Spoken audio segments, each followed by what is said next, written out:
AJPI, association d'assurés engagés et responsables, présente Sud Radio, le grand matin week-end, la force de l'engagement. Muriel Réus. Bonjour Muriel. Bonjour Jean-Marie. S'engager pour la psychiatrie, un sujet dur et important ce matin. On va en parler dans quelques instants avec votre invitée Zaïna Isabachen, qui est journaliste et réalisatrice d'un documentaire qui paraît ce soir sur M6 dans Zone Interdite. Malade dangereux, comment empêcher la folie de tourner au drame. Ce sera ce soir à 21h10 et c'est une cause évidemment qui vous tient à cœur, Muriel. Oui, parce qu'en France, la psychiatrie s'effondre. Elle ne peut plus soigner comme elle devrait et comme elle aimerait le faire. Elle colmate, elle survit, faute de moyens, faute de personnel, faute de lits. Près d'un poste de psychiatre sur 2 est vacant. 88 000 lits ont disparu en 25 ans, des unités fermées, des services démantelés. Aujourd'hui, il faut attendre jusqu'à 1 an pour un simple rendez-vous. 1 an, alors que la maladie, elle, n'attend pas. Ces faits ne sont pas de simples dysfonctionnements administratifs, ce sont des failles dans lesquelles des vies basculent. 2019, rue Erlanger, Paris, un incendie criminel, 10 morts. L'auteur venait de sortir d'hospitalisation, 13 séjours en psychiatrie. 4 jours avant le drame, elle était encore sous traitement.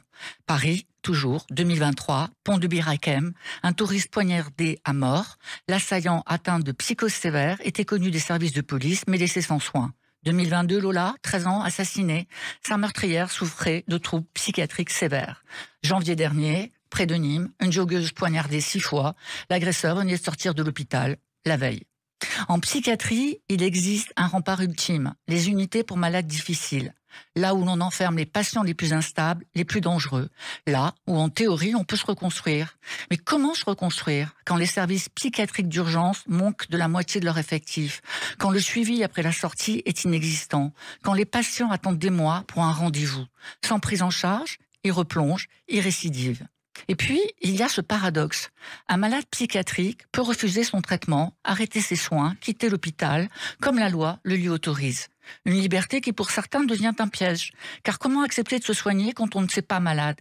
Alors ils sombrent, ils décrochent, et tant qu'ils ne passent pas à l'acte, on attend, sans soutien pour les familles, livrées à elles-mêmes, sans filet de sécurité pour éviter le pire. Un pays qui prétend faire de la santé mentale une priorité ne peut laisser 3 millions de malades sans prise en charge, ne peut accepter que 25 départements soient totalement dépourvus de pédopsychiatres, ne peut se satisfaire de seulement 4 spécialistes pour 100 000 enfants. Pendant ce temps, 15% des lycéens sont en risque de dépression, 1 sur 4 a des pensées suicidaires. S'engager pour la psychiatrie, c'est refuser l'inaction, c'est décider de mettre en place un suivi réel pour les patients, c'est former, recruter, rouvrir des lits. Parce qu'un pays qui abandonne sa psychiatrie, c'est un pays qui ferme les yeux sur des drames annoncés. Et on en parle avec votre invitée Muriel, qu'on accueille avec plaisir. Zaïna Isabachen, bonjour. Bonjour. Et bienvenue sur Sud Radio. Vous êtes journaliste, réalisatrice et l'autrice d'un documentaire qui paraît ce soir sur Zone Interdite à 21h10 sur M6. On va parler effectivement des malades dangereux. Comment empêcher la folie de tourner au drame? Vous êtes l'invitée de Muriel Réus. Alors un documentaire important et un documentaire rare. Il y en a peu sur ce sujet. On va même dire que, moi, c'est le seul que j'ai vu jusqu'à présent. Les faits dramatiques qui impliquent des malades psychiatriques sont souvent perçus comme des événements isolés, des accidents imprévisibles. Pourtant, quand on regarde de plus près, on se rend compte que ces tragédies s'inscrivent dans un système que l'on peut considérer être en faillite. Manque de moyens, carence de soins, patients livrés à eux-mêmes. Pourquoi vous avez décidé de vous pencher sur ce sujet aujourd'hui ? Alors, il existe assez peu de cas, il n'y a pas de chiffres pour estimer les cas de passage à l'acte chez les malades psychiatriques. Ce que l'on sait, c'est qu'il y a quand même 10% de la population qui souffre de troubles psychiatriques, et des troubles psychiatriques sévères, ils sont 3 millions.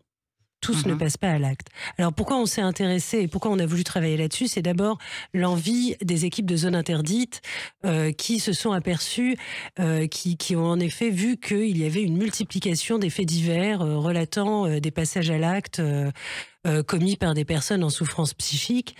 Et ils se sont posé la question de pourquoi toutes ces personnes étaient hors les murs de l'hôpital. Comment se fait-il qu'elles se retrouvaient dehors, tout simplement.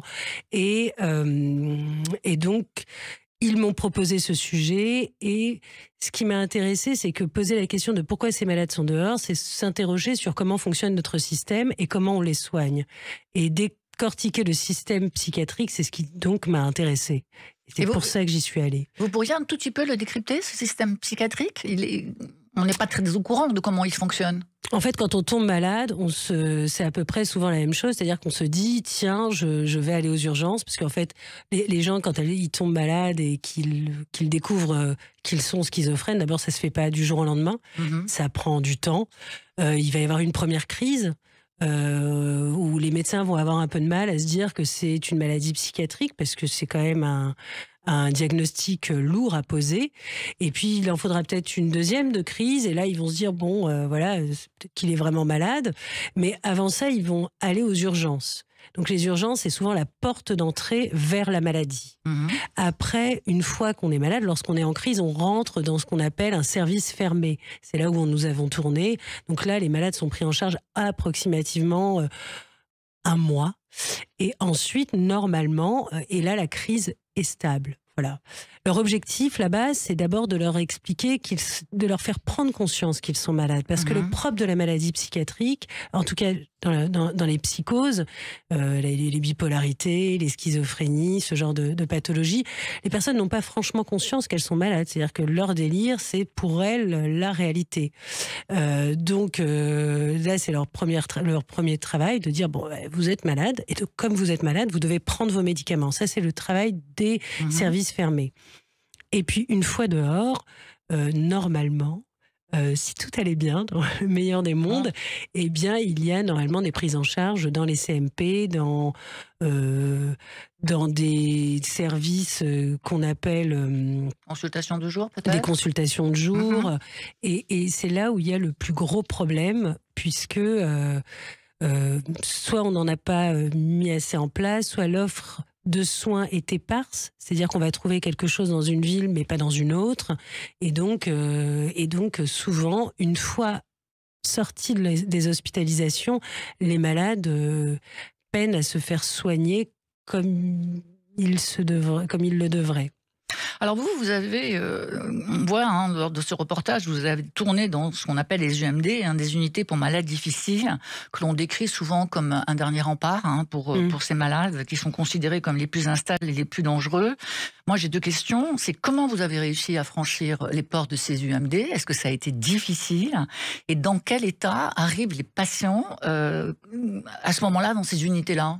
Alors rentrer dans un hôpital psychiatrique, il faut faire preuve de ténacité, et puis de ténacité et de beaucoup de ténacité. Je pense que beaucoup de mes confrères m'ont prise pour une folle, faut le dire, parce que il m'est déjà arrivé d'appeler plus de 300 établissements sans avoir de réponse positive. Donc il faut de la ténacité. Et après, il faut aussi des rencontres. Et j'ai quand même eu la chance de rencontrer deux médecins extraordinaires, les docteurs Dominique Bataillard et le docteur Lefebvre, qui déjà avaient envie de répondre. En 2023, je ne sais pas si vous vous souvenez, mais un ministre avait dit « Mais que fait la psychiatrie ?» face à un énième drame qui était celui de Bir Hakeim. Et en fait, la psychiatrie travaille à l'hôpital, vraiment, les psychiatres travaillent et ils avaient envie de le montrer. Et j'ai eu aussi de la chance de rencontrer la directrice de l'établissement qui a accepté de nous ouvrir ses portes, parce que quand on a appelé 380 établissements, c'est qu'on s'est aussi essuyé 380 refus. Et donc, quand quelqu'un dit oui, c'est qu'on se dit waouh, qu'est-ce qui se passe ? Et en fait, il faut donc avoir du courage et il faut être une femme de poigne qui a confiance dans ses équipes pour nous dire mais venez, et je peux l'attester, je n'ai eu aucune limite. C'est-à-dire que personne ne m'a dit tu ne filmes pas ça. Ça, on le voit dans le documentaire, on y reviendra tout à l'heure. Alors, ce documentaire, il plonge au cœur du quotidien des soignants. Et c'est très important de le voir. On les voit gérer des situations extrêmes avec des moyens assez réduits. Vous avez été frappé par leur degré d'épuisement ou par leur enthousiasme à encore proférer ce métier ? Alors, par leur épuisement, pas vraiment, mais plutôt par leur... tension ? Je leur disais toujours, mais j'ai l'impression que vous pédalez dans le vide, c'est-à-dire que vous refaites ce que vous avez déjà fait hier, que vous refaites aujourd'hui, et vous ne vous laissez jamais, alors que vous avez déjà vu un patient 4 fois venir dans vos services, de lui répéter que c'est important qu'il prenne son traitement. Donc on peut s'étonner de leur j'allais dire, volonté de revenir, de se remettre au travail, de répéter et de croire en ce qu'ils font, de croire de leur empathie en réalité, parce qu'ils croient dans ce patient et ils se disent mais en fait, s'il prend son traitement, si on arrive à le stabiliser, il peut avoir une vie normale, ce qui est vrai. Et donc, plus que leur épuisement, enfin, moi j'ai été admirative de leur, de leur force à refaire toujours la même chose. Alors vous en parliez tout à l'heure, hein. Un mois, c'est pas beaucoup, hein. Un mois quand on souffre de pathologies aussi sévères. Donc j'imagine que c'est faute de place, faute de soignants. Donc à un moment donné, on voit bien, hein, dans le documentaire Alexandre qui a 25 ans, lui il s'apprête à sortir sans reconnaître sa maladie. William, lui, il est relâché sans papier, sans argent, sans famille. Est-ce qu'on peut dire aujourd'hui que ces conditions amènent les psychiatres à déléguer en partie aux familles le suivi? Les psychiatres, ils font leur métier, c'est-à-dire qu'ils ont une mission. Leur mission, elle est simple, c'est de soigner la crise quand ils sont hospitalisés. C'est-à-dire que c'est un peu, pour vous donner un exemple, c'est un peu comme si vous faisiez, je vous le souhaite pas Muriel, loin de là, mais hospitalisé après une opération du cœur. En fait, une fois que le cardiologue et le chirurgien se sont occupés de votre cœur, ils vous hébergent pas à l'hôpital. Ils ne vous gardent pas. Au mieux, ils vous disent, bon, on a une assistante sociale si vous avez une difficulté, ils vous la présentent, ou un assistant social, hein, et après, quelqu'un d'autre prend le relais. La problématique, c'est que là, personne ne prend le relais. C'est-à-dire que dans le mois, le travail va être fait, et très bien fait, hein, les personnes sont stabilisées, mais une fois qu'elles sont dehors, surtout dans le cas d'Alexandre et de William, parce qu'Alexandre et William ont une particularité, c'est qu'ils sont tous les deux SDF. Tous les deux ont une famille, mais qui ne veut plus d'eux, et n'ont pas d'habitat. Donc en fait, ils sont vraiment en errance. Et donc, ouais, ils sont assez livrés à eux-mêmes, oui. On voit quand même, hein, dans ce reportage, une famille, hein, qui explique à quel point ça a été difficile pour elle, et qui dit, hein, police, pompiers, psychiatres, hôpitaux, on est laissé à nous-mêmes, parce que même si la prise en charge existe, elle peut s'arrêter brutalement à la sortie d'hôpital si un patient décide de ne plus se soigner, hein, comme la loi lui autorise. Est-ce que c'est une des grandes failles du système, ça ? De ne pas contraindre les... Alors, il existe des programmes de soins. C'est-à-dire que les psychiatres ont la possibilité d'imposer des soins. C'est ce qu'on appelle des programmes de soins. Or, pour imposer des soins, il faut 2 critères. Le premier, pour pouvoir aller chercher un malade, il faut savoir où il se trouve. Donc, il lui faut une maison. Donc, s'il n'a pas de maison, difficile de mettre en place un programme de soins. Et ensuite, pour mettre en place un programme de soins, il faut des psychiatres et des soignants. Et s'il y a une pénurie de soignants, c'est difficile de mettre des soignants derrière chaque malade. Donc, ce qui pose problème aujourd'hui, c'est surtout la pénurie de soignants. C'est le manque cruel de psychiatres, soit parce qu'on n'en a pas assez formé, soit aussi parce que la spécialité n'attire pas forcément. Oui, d'ailleurs, un des médecins dit dans ce documentaire, finalement, ce métier n'attire plus personne, il fait peur aujourd'hui. Dans votre enquête, vous révélez aussi qu'un détenu sur 5, en prison donc, souffre de troubles psychotiques. Oui. Est-ce que la prison est devenue le nouvel hôpital psychiatrique ? Et comment les formations comment les surveillants sans formation peuvent-ils gérer ces cas? On voit bien dans le documentaire que ça aussi c'est un sujet. Beaucoup disent que la prison est aujourd'hui un hôpital psychiatrique à ciel ouvert. Oui, c'est d'autant que les dernières études ont démontré une explosion des troubles psy en prison. Alors comment ils font? J'ai eu beaucoup de peine à rentrer en prison, voire... ça a été une interdiction de la part du ministère parce que c'est un sujet délicat aussi dans la mesure où c'est pas leur métier de soigner. Enfin, les personnes qui sont là-bas c'est pas la mission jusqu'ici de l'administration pénitentiaire. Mais bon, ils bricolent et si les patients sont d'accord s'ils ont conscience de leurs troubles et qu'ils sont d'accord pour être soignés, ils sont soignés. Voilà. Ce qui est compliqué, c'est quand on rentre et que l'on a un trouble et qu'on n'en a pas conscience. Alors, ce qui m'a frappé, parce que moi j'ai vu le documentaire, évidemment, pour parler avec vous et préparer cette conversation, j'ai vu vos images. Ce qui m'a frappé, c'est aussi des familles comme celle de Laura, qui aujourd'hui réclament que des crimes commis par des membres de leur famille soient jugés. Elles ont besoin, apparemment, de revenir sur cette irresponsabilité pénale. Elle doit être repensée, cette irresponsabilité pénale, d'après vous?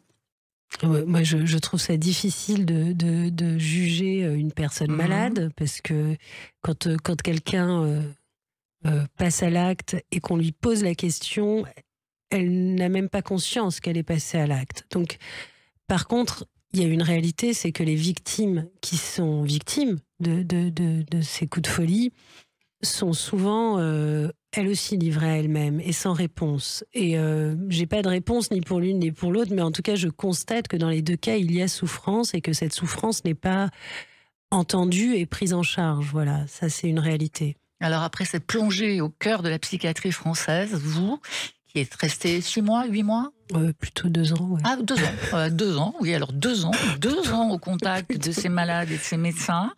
Votre vision personnelle, qu'est-ce qui vous a le plus frappé? Qu'est-ce que vous aimeriez changer si vous aviez une baguette magique? J'aimerais changer le regard que l'on a sur la maladie. Voilà. Je pense que personne n'a envie d'être porteur de schizophrénie. Il y a quand même une grande... Il y a beaucoup de... Nos voisins sont peut-être schizophrènes et on ne le sait même pas, porteurs de cette maladie. Et donc, ce que j'aimerais, c'est qu'on regarde la maladie différemment, parce qu'elle va de toute façon de plus en plus faire partie de notre quotidien et de notre vie, et que les pouvoirs publics s'emparent aussi de cette question-là et donnent de vraies réponses pour ceux qui souffrent au quotidien, c'est-à-dire les malades eux-mêmes, c'est les premiers à en être victimes, et leurs proches. Merci Zaina Izabachen. Alors ce soir, ne manquez surtout pas Malade dangereux, comment empêcher la folie de tourner au drame. C'est à 21h06 ou 10 dans Zone Interdite sur M6. Merci Muriel. Merci à vous Muriel Réus. On vous retrouve dimanche prochain pour un nouveau numéro de La Force de l'Engagement. Merci Jean-Marie, à dimanche. Sud Radio, le Grand Matin Week-end, La Force de l'Engagement, Muriel Réus. Avec AGP, association d'assurés engagés et responsables.